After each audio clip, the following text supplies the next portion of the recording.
Recordemos un poquito, esto es como irnos hacia la primera clase, que les contaba a ustedes de qué se trata, operaciones unitarias, qué es eso tan raro, operaciones unitarias. Bueno, les había hablado de tres operaciones de transferencia, de tres tipos de transferencia. La primera de pronto no la vimos tan clara, pero era la transferencia de cantidad de movimiento. Y esa la asociamos a los fluidos, porque si bien uno puede transferirle cantidad de movimiento a una pelota para que se mueva, para nosotros en biotecnología es mucho más relevante en cómo transferirle cantidad de movimiento a un líquido para que se mueva. Entonces, por eso analizamos esos sistemas de tuberías, vimos de qué se trataba una bomba, cómo hacía un fluido para moverse, ¿cierto? Que para un biotecnólogo es importante tener presente estos sistemas por los cuales se va a transportar un líquido o un gas eventualmente. Entonces allí veíamos la manera como hacíamos nosotros para transferirle cantidad de movimiento a un fluido y este fluido se pudiera mover. Eso fue el primer gran bloque. Ahí ya entonces casi que despertamos a la vida en operaciones unitarias y pasamos al segundo, que era la transferencia de calor. En transferencia de calor sí era mucho más fácil evidenciar cómo se transfería calor de un objeto que estaba caliente a otro que estaba frío. Entonces pensamos en los mecanismos básicos de transferencia de calor. Entonces estamos hablando de operaciones de transferencia de calor y entendimos el calor como una energía que se puede transferir de un objeto o un sistema que está a altas temperaturas hacia otro que está a bajas temperaturas. Hablábamos de que el frío no existe, realmente el frío es una dirección contraria al calor y que, bueno, el calor era entonces esta energía en tránsito y que para nosotros era muy fácil de percibir cuando un sistema estaba entregando calor o cuando un sistema estaba recibiendo calor. Entregar o recibir es transferir, solo que la dirección en la que se transfiere pues va a estar marcada en la diferencia de temperaturas. Entonces, si estamos liberando calor o entregando calor, lo estamos transfiriendo. Si estamos recibiendo calor o recibiendo energía en forma de calor, pues nos lo están transfiriendo. Por eso hablamos de que todos estos sistemas de los intercambiadores de calor, las chaquetas, los serpentines y todas las aplicaciones que vimos, los picos de los calados, las habitaciones encerradas, bueno, todos estos sistemas, ejemplos que vimos, están asociados a una transferencia de calor, sea porque queremos calentar algo o sea porque queremos enfriar algo, ahí hay una transferencia de calor. Entonces ese era el segundo gran grupo de transferencias, de operaciones de transferencia que recogen las operaciones unitarias. El tercer gran grupo y gran discriminado en operaciones unitarias son las transferencias de masa. Para nosotros los ingenieros químicos es muy importante cada una de estas operaciones de transferencia y precisamente por eso nos gastamos un semestre completo viendo cada una de estas operaciones de transferencia. Nosotros vemos un semestre completo de fluidos, un semestre completo de calor y un semestre completo de masa para poder acceder al título de ingenieros. Nosotros no somos ingenieros aquí, somos biotecnólogos. Por esto lo que nosotros queremos es que nos queden los componentes básicos de cada una de estas operaciones de transferencia. Las operaciones de transferencia de masa se aplican básicamente en dos tipos de procesos. En los procesos de separación, que los vamos a ver el próximo semestre, los verá quienes se van por la línea industrial. En los procesos de separación se tiene la transferencia de masa y en la transferencia de oxígeno en sistemas aerobios. Entonces, esto lo veremos en ingeniería de bioprocesos. Por eso, lo que alcanzamos a ver aquí en operaciones unitarias es muy poco de la transferencia de masa.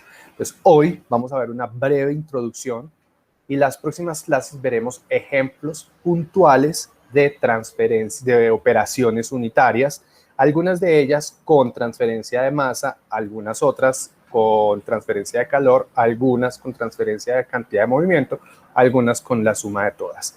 Entonces, bueno, sin más preámbulo, hablemos de la transferencia de masa. Nosotros cotidianamente, por decirlo así, hacemos siempre, constantemente transferencia de masa. Entonces, transferir es llevar de un lado hacia otro. Yo creo que para nosotros es ya clarísimo el término. Cuando a usted le transfieren dinero a la cuenta, usted sabe que viene dinero de un lado y le llega a su cuenta, ¿cierto? Entonces, era un dinero que en otro lado estaba en grandes cantidades y llegó a su cuenta en donde estaba en menor cantidad ese dinero, por lo tanto se transfirió desde allá hacia su cuenta. Entonces transferir dinero para nosotros pues, suena como muy común, pero más o menos es lo mismo que transferir masa. O sea, cuando nosotros hablamos de transferir masa, es coger algunas cosas, algunos componentes químicos, biológicos, qué sé yo, y llevárnoslos de un lado para el otro. Transferirlo es moverlo, es llevarlo, es transportarlo de un lado hacia el otro. A veces esos lados, pues de un lado hacia el otro, hablamos de esos lados, por ejemplo, en ciertas fases. Entonces yo puedo tener un componente que está en una fase y me lo quiero llevar para otra fase. Como pasa, por ejemplo, con el café. Cuando hacemos café, nosotros agregamos agua al café y por medio de una operación unitaria, parte de la masa de café se va a ir para el agua y por eso cuando el agua atraviesa el filtro, lo que vamos a tener es un tinto, es un café coloreado, es una agua coloreada. ¿De dónde salió ese color? Estaba en el café. Entonces, ahí estábamos llevándonos un componente que estaba en el café y nos lo estamos llevando para el agua y eso es lo que recogemos como en forma de tinto, ¿cierto? Entonces, aplicaciones como esta y todas las que ustedes quieran de manera cotidiana, en donde cogemos algún componente y lo movemos hacia otro lado. En la imagen de la izquierda lo que vemos es también el movimiento de esos componentes, pero no se van de una fase a la otra o de una región a la otra, de una porción a la otra, sino que se van dentro de la misma fase, desde donde hay una concentración muy alta hasta donde hay una concentración muy baja. Eso es lo que nosotros llamamos una difusión de la masa, en donde de altas concentraciones va a moverse hacia donde tenemos bajas concentraciones. Entonces, en este caso de esta tinta, vamos a tener las gotas a una muy alta concentración y si dejamos esta gotica va a ir difundiéndose a través de todo este medio hasta que todo el contenido esté con la misma concentración y en este caso se dejará de dar la transferencia de masa. Para que haya transferencia de masa, entonces tiene que haber diferencia de concentraciones. Y esto lo vamos a hablar enseguida cuando veamos las analogías con lo que ya hemos visto. Entonces, esa es la transferencia de masa. Ejemplos, los que ustedes quieran. La transferencia de masa se puede dar por dos métodos. El primero de ellos es por difusión y el segundo por convección. ¿De qué se trata la difusión? En el caso que nos muestran aquí, tenemos agua a la que le adicionamos unas cucharadas de sal. ¿Qué va a pasar? Pues yo creo que todos somos conscientes de que si esta sal la dejamos en el fondo del agua, esto eventualmente, esta agua se va a empezar a disolver.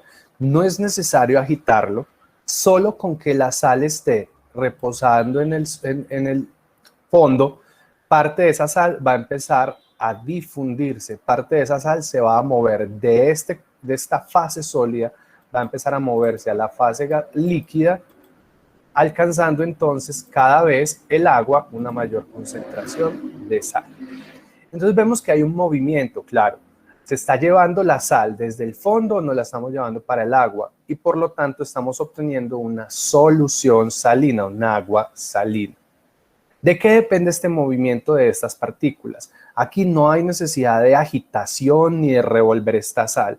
Sabemos que con el tiempo esta sal va a empezar a disolverse solita, a difundirse desde el sólido hacia el agua. La forma como lo hace es explicada por medio de esta ecuación. ¿Qué tenemos en esta ecuación? El primer término, un gradiente de concentración. Entonces, cuando hablamos de gradiente, decimos que hay un punto donde tenemos una concentración muy alta y otro punto donde tenemos una concentración muy baja. La difusión se va a dar a favor de un gradiente de concentración. Por lo tanto, va a ir de donde está más concentrado ese componente hacia donde está menos concentrado. ¿Cuál es el componente que se está moviendo aquí en este ejemplo? La sal. Por lo tanto, la sal va a ir desde donde está más concentrado hacia donde hay menor concentración. El otro término es el área. Lo mismo si tenemos un recipiente mucho más pequeño con una superficie de sal más pequeña expuesta, la cantidad de sal que se va a poder difundir hacia el líquido que tiene la superior va a ser menor. Por lo tanto, decimos que la cantidad de sal que se difunde va a ser proporcional al área de transferencia de esa sal. Y el último parámetro es la difusividad. Esta difusividad no es la difusividad térmica que de pronto habíamos hablado por allá antes, es la difusividad de masa. ¿Qué es la difusividad? Es qué tan fácil es para ese componente que se está moviendo, qué tan fácil es moverse a través de ese solvente o a través de esa fase en la que se está moviendo. Entonces, por ejemplo, para la sal, moverse a través del agua puede ser un poco difícil, porque la sal es un compuesto iónico y el agua es un compuesto polar. Y nosotros desde la química sabemos que lo iónico y lo polar se pueden atraer. Entonces, cuando una molécula de sal o unos iones de sal van a moverse a través del agua, el agua la va a atrapar un poco, va a haber unas fuerzas intermoleculares que van a impedir que la sal se mueva tan libremente. Lo mismo pasa con el azúcar. Pero con otras sustancias, por ejemplo el aceite, cuando una molécula de aceite entra en agua, se difunde muy rápido y de hecho rapidito se ubica en la parte superior si su densidad es más pequeña. ¿Por qué? Porque el agua, que es polar, no va a interactuar con el aceite, que es no polar, y por lo tanto no van a generar unas fuerzas intermoleculares importantes y el aceite se va a poder mover muy fácilmente.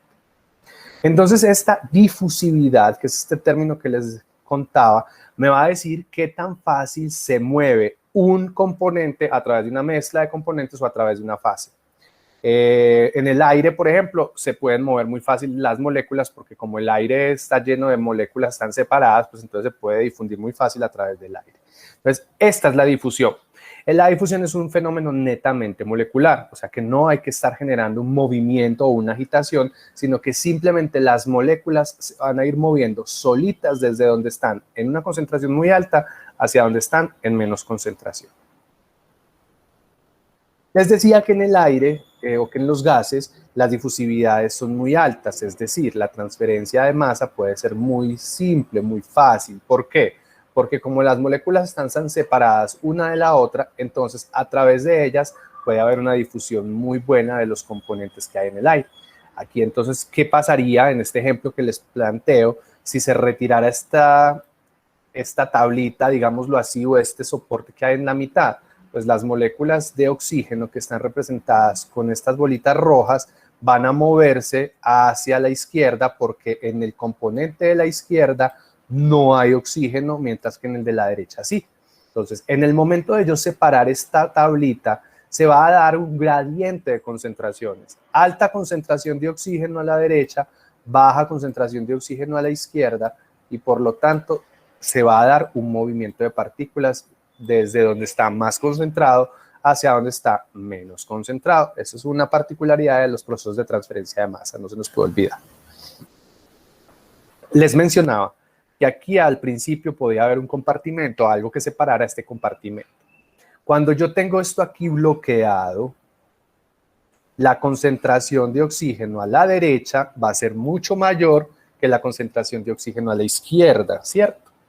Entonces, ¿por qué, sabiendo que aquí a la derecha hay tanto oxígeno, por qué no se mueve para la izquierda cuando esto está cerrado?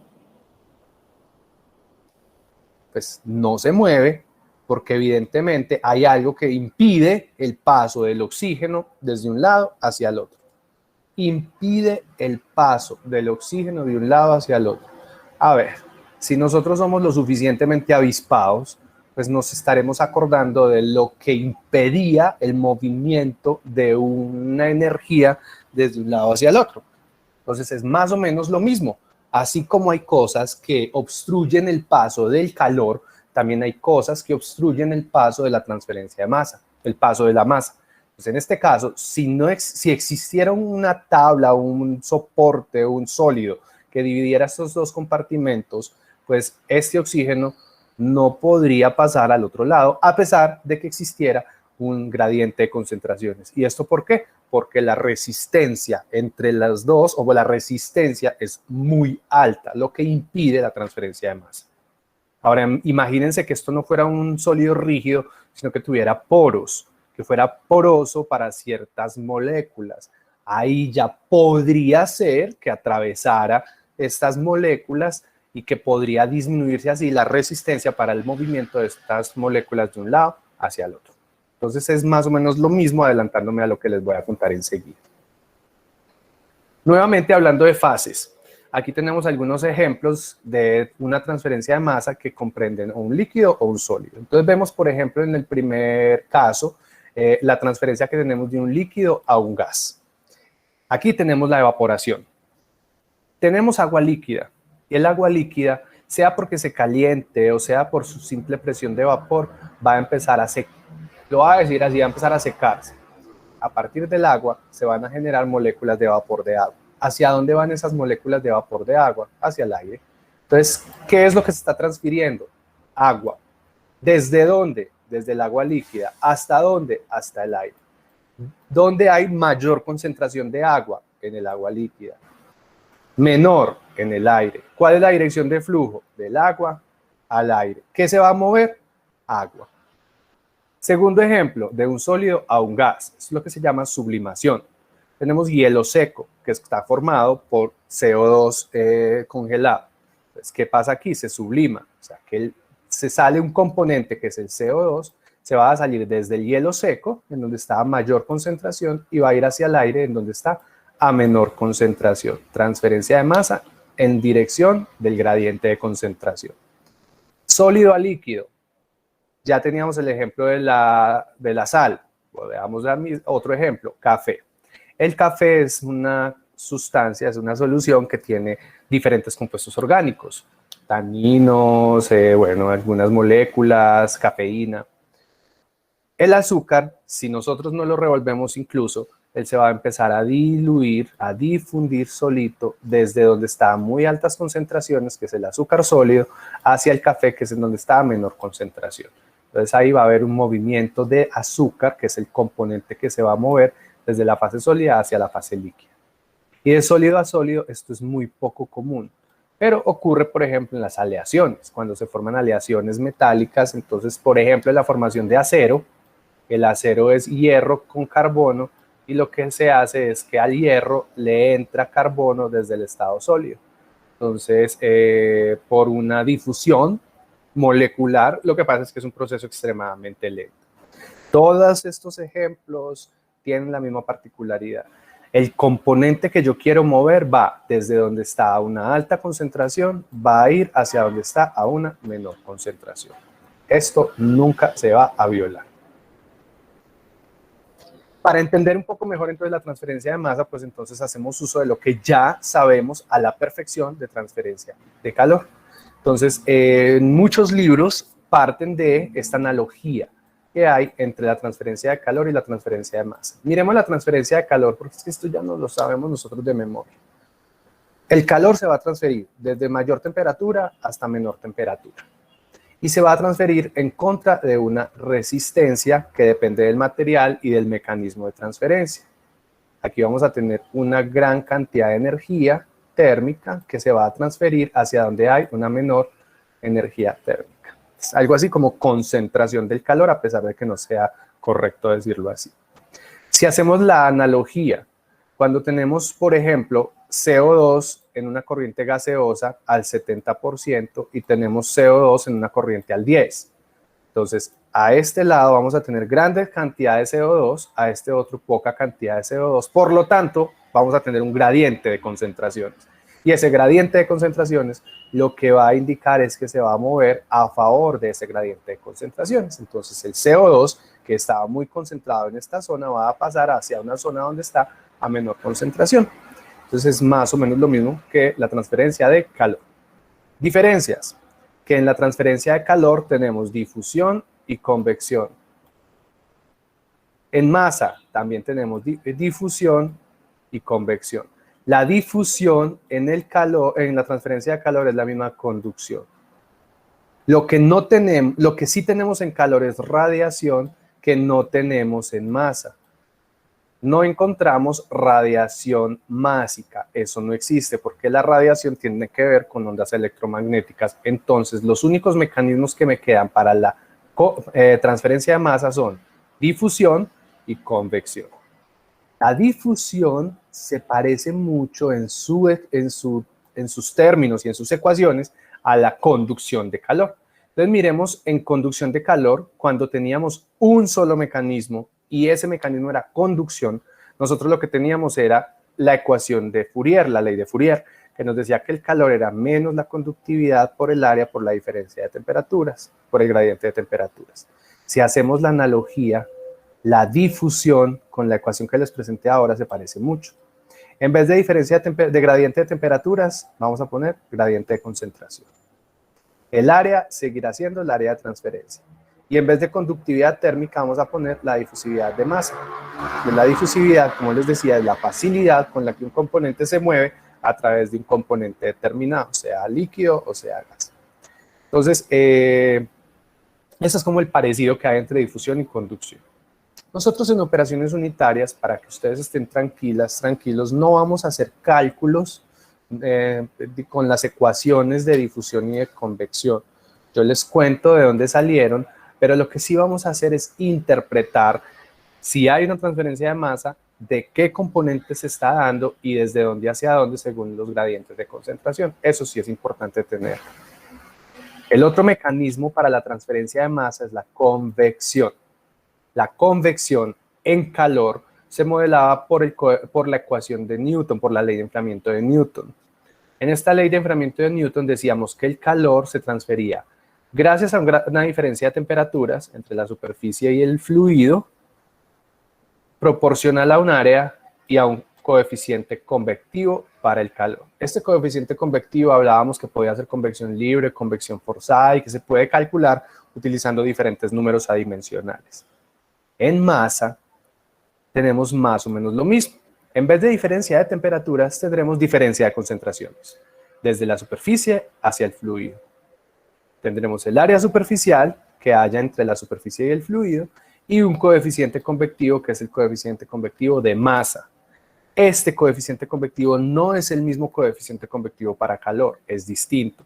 Este coeficiente para la masa, para la transferencia de masa, se puede calcular en algunos casos, no en todos, porque depende de muchas variables en el sistema. Entonces, el coeficiente convectivo para la transferencia de calor sí lo calculamos utilizando Nusselt, Reynolds, Prandtl, Grashof. Para el coeficiente convectivo en masa se necesitan otras ecuaciones que son mucho más complejas.